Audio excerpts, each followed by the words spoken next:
Selamat siang siswa SMA kelas 12. Kita berjumpa kembali di tahun ajaran baru ini dan kita akan membahas materi pertama yaitu pertumbuhan dan perkembangan pada makhluk hidup. KD 3.1 atau kita bisa katakan sebagai bab 1. Pada bahasan ini ada beberapa hal yang harus kalian kuasai sehingga nanti bisa menghadapi ujian, yaitu pertama, konsep pertumbuhan dan perkembangan. Kedua, pertumbuhan dan perkembangan pada tumbuhan. Dan yang ketiga, pertumbuhan dan perkembangan pada hewan. Ya, kita pertama akan membahas konsep pertumbuhan dan perkembangan dulu. Pertumbuhan ini adalah proses pertambahan volume atau isi dan bersifat irreversible atau tidak bisa kembali ke ukuran semula. Pada manusia ini contohnya adalah pertambahan tinggi dan berat badan. Sedangkan perkembangan itu adalah berfungsinya organ-organ tubuh, sistem organ tubuh, sehingga di ujung perkembangan maka nanti ada yang namanya kedewasaan. Ya, pada gambar di samping yang di atas kalian bisa melihat itu adalah proses pertumbuhan dari balita yang masih merangkak kemudian sampai menjadi manusia dewasa, itu ukuran tubuhnya mengalami pertambahan. Itulah pertumbuhan. Demikian juga yang kedua hewan dan ketiga ini adalah pada tumbuhan. Kemudian gambar di bawah disajikan. Ini adalah satu bukti perkembangan. Kalian bisa lihat ini yang perempuan, ya. Kalau pada usia 10 tahun mungkin kalian bisa lihat kelenjar susunya belum berkembang, sedangkan yang usia 20 tahun atau 30 tahun itu sudah berkembang. Kemudian kalau ini pasangan yang pertama ini menikah, tentu dia tidak akan bisa langsung punya anak karena keduanya atau mungkin salah satunya belum dewasa. Ini biasanya pria itu lebih lambat untuk dewasa biologisnya. Sedangkan kalau yang pasangan yang kedua dan ketiga, apabila mereka menikah maka besar peluangnya untuk mempunyai keturunan. Ya, pertumbuhan dan perkembangan pada tumbuhan. Ya, tahap-tahapannya kita bisa bedakan menjadi tiga, dari biji, kemudian berkecambah dan akhirnya bisa kita katakan tumbuh. Ya, kemudian kita akan bahas mengenai struktur biji dan berkecambahan, tipe berkecambahan, pertumbuhan, tipe-tipenya, dan faktor internal eksternal yang mempengaruhi pertumbuhan itu sendiri. Yang pertama kita lihat ya, biji dan kecambah. Di sini ditayangkan ya, biji dikotil dan biji monokotil. Ada persamaannya juga nanti ada perbedaannya. Persamaannya adalah di sini kamu bisa lihat ya, adanya struktur embrio yang terdiri dari radikula nanti jadi calon akar, pores embrio dan plumula. Nanti plumula ini akan menjadi calon pucuk, batang atau daun. Kemudian ada keping biji berisi endosperma yang berfungsi sebagai cadangan makanan. Di luarnya ada kulit biji, nanti ada daging buah dan kulit buah. Yang di atas itu keping bijinya ada dua, maka dikatakan dikotil, dan sedangkan yang bawah itu keping bijinya tunggal sehingga disebut monokotil. Kemudian ini adalah gambar kecambah, anatomi dari kecambah yang difoto dengan potongannya. Ya. Kemudian kalau kita lihat setelah ditanam ini ada 3 bagian, bagian hipokotil, bagian epikotil. Nah, di antara kedua bagian itu dibatasi keping biji atau kotiledon. Ya, epikotil ada yang bagian atas, hipokotil ada di bagian bawahnya. Ya, berdasarkan posisi kotiledon, maka kecambah dibedakan menjadi 2, yaitu pertama tipe epikeal, yaitu kecambah yang kotiledonnya berada di atas tanah. Contohnya ini kacang hijau, ubi kayu, kentang, jambu biji dan cengkeh. Tipe hipogeal adalah yang kotiledonnya ada di dalam tanah. Di sini contohkan kacang kapri, jagung, kurma, padi, dan jahe. Kamu ingat saja nanti kalau ada pertanyaan hipogeal, tuliskan saja monokotil. Silakan dipilih apa kemungkinan akan benar. Modelnya gambar ada di samping, yang sebelah kanan adalah hipogeal, ini keping biji di dalam tanah. Epigeal ada di atas tanah keping bijinya. Bagian yang berwarna lebih gelap inilah disebut dengan tanah tadi. Sebetulnya apa itu kecambah? Mungkin kalian juga bertanya-tanya, adalah proses dari pertumbuhan tanaman di mana dia masih mengandalkan cadangan makanannya, bukan dari proses fotosintesis. Nah, kalau dia sudah mulai dengan fotosintesis, maka kita masuk ke fase pertumbuhan, di mana pertumbuhan pada tumbuhan dibedakan menjadi primer dan sekunder. Pertumbuhan primer itu berasal dari aktivitas jaringan primer, atau jaringan yang langsung berasal dari embrio.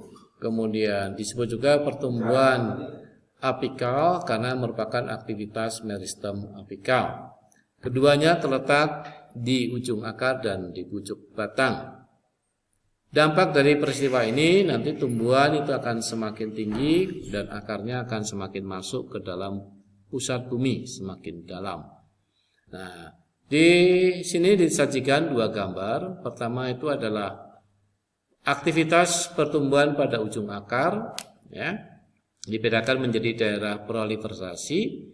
Proliferasi itu artinya pembelahan, elongasi itu perpanjangan sel, kemudian daerah maturasi atau mature kalau bahasa Inggrisnya itu artinya pendewasaan.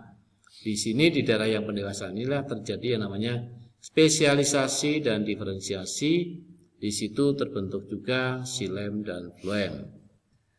Nah, kemudian yang kedua ini gambar bagan pucuk batang. Sama, ada zona pembelahan, zona pemanjangan, zona diferensiasi. Ini maturasi di sini dan hasilnya adalah jaringan permanen.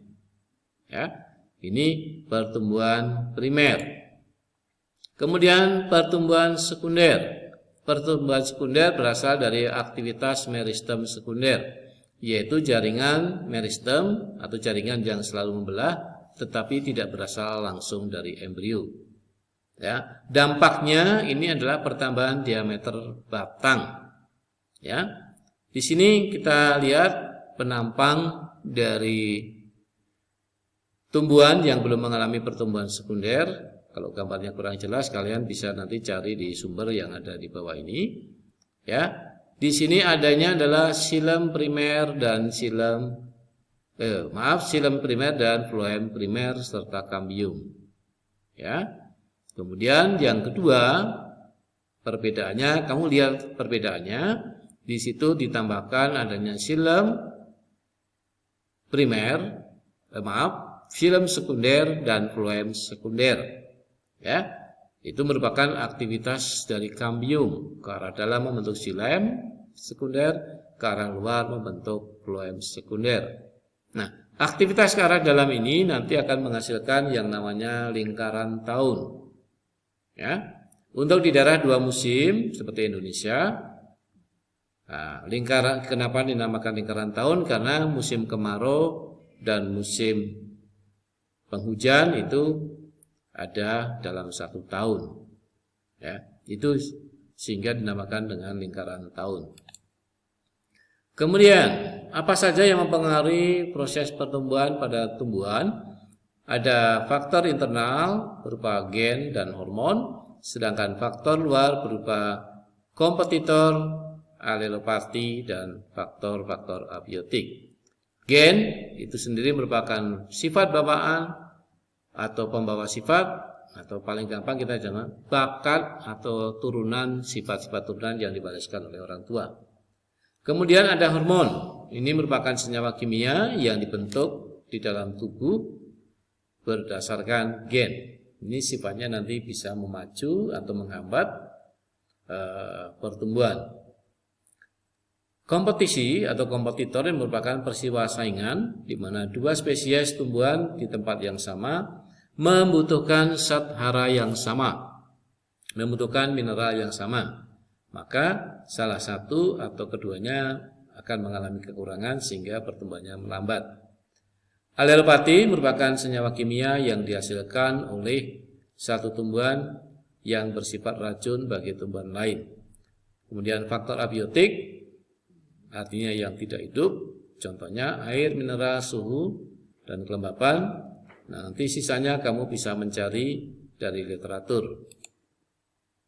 Nah, Bapak akan bahas satu hormon yang disebut dengan hormon auksin.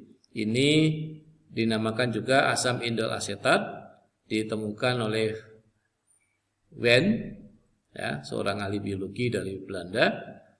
Kemudian fungsinya dia adalah memacu pertumbuhan primer pada pucuk batang dan ujung akar. Cara kerjanya dia dengan mengawali atau menginisiasi pemanjangan sel, kemudian memacu protein membran untuk memompa ion hidrogen sehingga memudahkan proses osmosis air masuk ke dalam sel dan selnya akan semakin panjang. Nah, auksin ini mempunyai sifat anti cahaya sehingga bisa kalian lihat pada gambar di samping. Kalau dia diberikan cahaya dari arah kanan, maka auksinnya akan pindah ke arah kiri berlawanan dengan sumber cahaya. Yang warna merah ini adalah gambaran adanya auksin, sedangkan yang warna putih konsentrasinya auksinnya lebih sedikit. Sehingga sel-sel yang berwarna merah itu lebih panjang. Ini kenapa kalian lihat kalau di pantai itu tumbuhan cenderung mengarah ke laut untuk condongnya. Ya, kemudian yang terakhir perkembangan, ini adalah berfungsinya seluruh organ tubuh pada makhluk hidup. Nah, artinya makhluk hidup itu sudah dewasa, dia sudah bisa mampu melakukan reproduksi generatif. Pada tumbuhan berbiji itu ditandai dengan munculnya bunga dan buah, ya. Nanti di dalam buah itu ada biji. Nah, ini contoh beberapa model. Ini adalah buah naga atau juga pada Wijaya Kusuma, bunganya kurang lebih seperti ini. Kemudian ini adalah buah proses reproduksi yang sudah jadi. Ini monokotil dan dikotil. Dan yang terakhir ini adalah struktur buah gimnosperme, di sampingnya angiosperme. Bedanya adalah pada angiosperme biji itu ditutup oleh daging buah atau karpelum. Itu adalah materi di kelas 11. Kalian sudah mempelajari sebelumnya. Demikian tayangan dari Bapak untuk sesi 1. Kita akan berjumpa di sesi selanjutnya. Jangan lupa kalian ya like, comment, share, and subscribe supaya bisa muncul tayangan lain yang bermanfaat buat kalian. Sekian dan terima kasih. Tuhan memberkati.